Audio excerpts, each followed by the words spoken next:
वैदिक पर्सपेक्टिव के इस YouTube चैनल को सब्सक्राइब करें, वीडियो को लाइक व शेयर करें।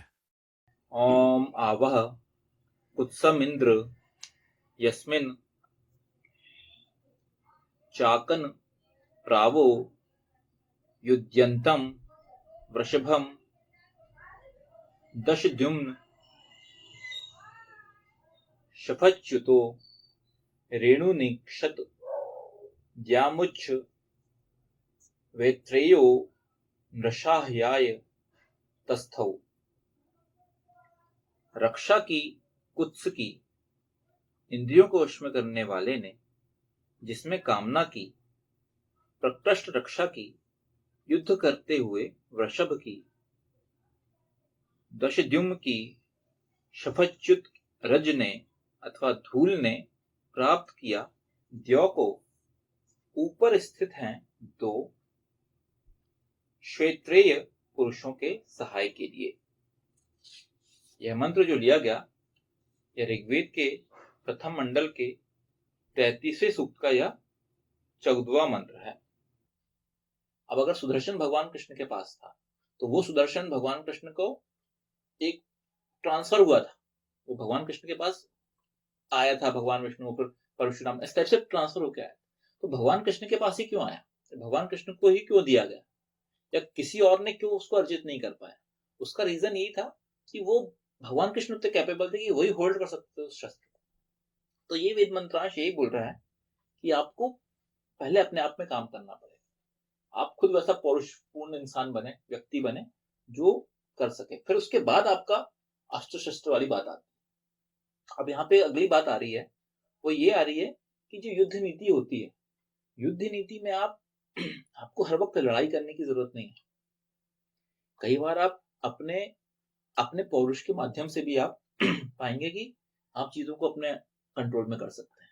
वो कैसे कर सकते हैं कि शत्रु की अगर कोई राजकुमारी है या शत्रु की जो कोई रानी है, अगर वो आप पे वो उसके साथ अगर आप उसको सही तरीके से आपने मैनेज कर पाए, तो आप पाएंगे कि ऑटोमेटिकली आपकी जीत हो जाएगी।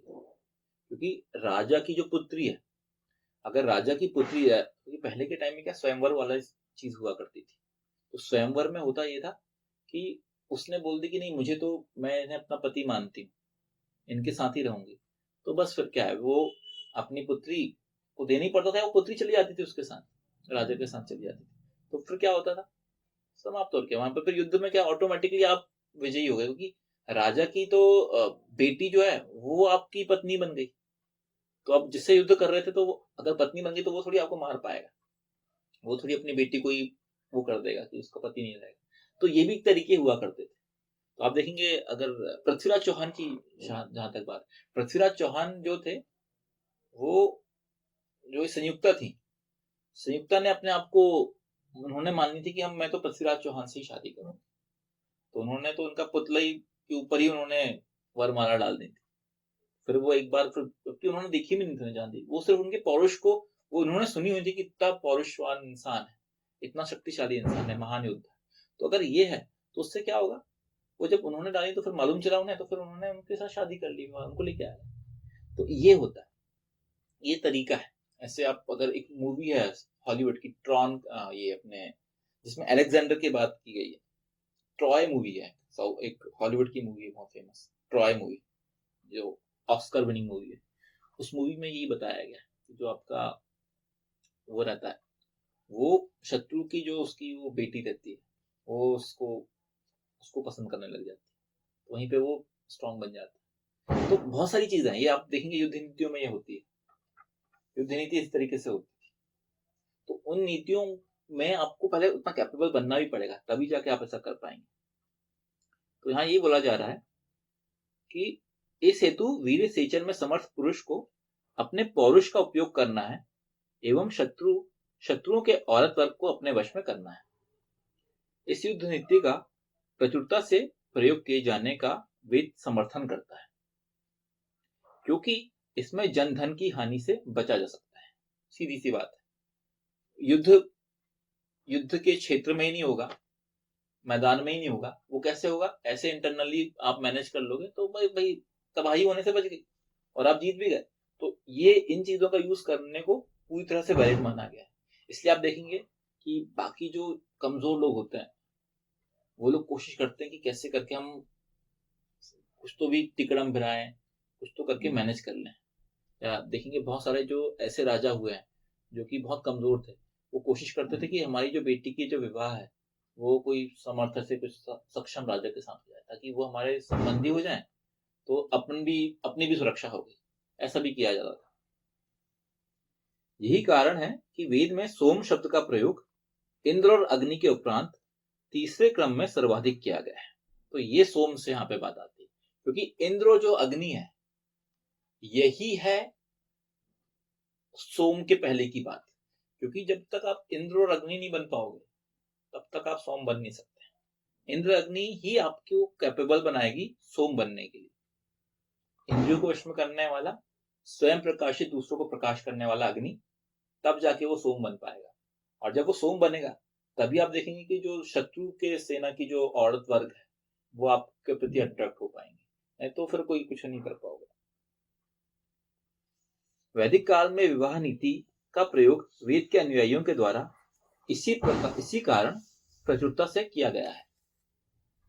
वेद ऐसे वेद मंत्र इंद्रियों को वश में करने वाले पुरुषों, सत्कर्म करने वाले पुरुषों, वीर्य सेचन में सक्षम पुरुषों का सकारात्मक योजनाबद्ध उपयोग कर शत्रुओं को जीतने की कूटनीति की जानकारी देते हैं। मतलब ये जो वेद मंत्र हैं, ये वेद मंत्र एक्चुअल में युद्ध नीति का पार्ट है। तो युद्ध नीति पहले आई थी, बाद में वेद मंत्र, ऐसा नहीं है। वेद तो हमेशा से, तो वेद मंत्र पहले हैं। तो जो आपका युद्ध नीति की जो प्लानिंग होती है वो कैसे की जाए, वो सब चीजें भी वेद मंत्र में बताई गई हैं। ये वेद मंत्र को अगर आप कोई एक पढ़ रहा है, अगर कोई उनकी जो सेना का अध्यक्ष, सेनापति ऐसा कुछ पढ़ रहा है, तो वो ये सब चीजें, ये सब नीतियां नहीं से बनी, वेद से ही निकल के ही फिर सारी ये युद्ध नीतियां, बहुत सारी चीजें बनी हुई। तो ये इसका यूज जो किया गया है, बाकी जो हम जो एग्जांपल दिए हैं अभी, ये सब क्या थे, ये वेद मंत्रों का ही एक्चुअल में इम्प्लीमेंटेशन था। इन वेद मंत्रों के माध्यम से ही आप करते थे। और उसमें एक और चीज होती थी कि गलत भी नहीं होने देना है। मतलब अगर आप कोई एक शक्तिशाली व्यक्ति है और वो शक्तिशाली व्यक्ति अधर्मी है, तो वो जो पुत्री है या वो जो राजकुमारी है उसका विवाह भी नहीं होने देना गलत तरीके से। तो आपको भी इतना कैपेबल बनना पड़ेगा। एग्जाम्पल के तौर पे आप देख लीजिए भगवान राम और रावण के टाइम, जब भगवती सीता का स्वयंवर था तब रावण भी पहुंचा था, है ना। रावण भी तो पहुंचा था वहां। तो रावण भी चाह रहा था कि भाई ऐसे करके अपन मैनेज कर लेंगे, ठीक है, लेकिन वो नहीं कर पाया उस चीज को, क्योंकि वो उतना सक्षम भगवान राम ही थे। उस पूरे के पूरे सभागृह में, उस पूरे मंडल में जो पूरी सभा बैठी हुई थी, उसमें उतना कैपेबल कोई था ही नहीं। तो जब कोई कैपेबल नहीं था, आप जब बन पाओगे तभी हो पाएगा। अन्यथा अगर पावर किसी अधर्मी के पास आ गई तो फिर वो एक जो अच्छी नारी है, जो अच्छी औरत है, वो उसका जीवन भी तो खराब कर देगा ना वो। तो उसके लिए आपको उसका जीवन भी बचाना है, ये काम भी करना है। और सेम रिपीटेशन में अगर आप एक और एग्जांपल देखें तो आप देख सकते हैं सुभद्रा का। सुभद्रा का देखेंगे, भगवान कृष्ण सुभद्रा अर्जुन वाला, तो वहां पे जब दुर्योधन के बारे में चल रहा था कि इनका विवाह, मतलब जब बलराम बोल दिए थे कि सुभद्रा का विवाह करेंगे, उन्होंने वचन दे दिए थे कि भाई विवाह दुर्योधन से किया जाएगा, तब भगवान कृष्ण ने वो चीज नहीं होने दी। तो यही है, ये सब चीजें आप, ये जो मंत्रांश है इसका आप एक्चुअल में वास्तविक रूप में बहुत सारे एग्जाम्पल देख सकते हैं। आप इतिहास में आपको मिलेंगे। भगवान कृष्ण ने वो होने नहीं दिया, कि भगवान कृष्ण ने वो बोले कि नहीं भैया, ये अगर अपन होने देंगे तो बहुत गड़बड़ हो जाएगी। तो उन्होंने फिर अर्जुन के साथ विवाह करवाया। तो ये है एक्चुअल।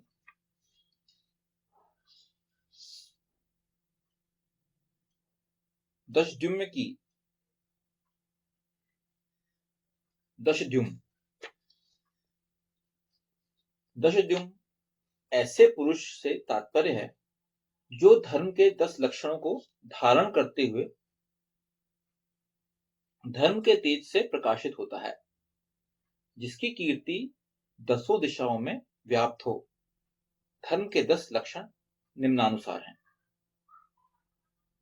धृति, क्षमा, दमो, अस्तेयम, शौचम, इंद्र निग्रह,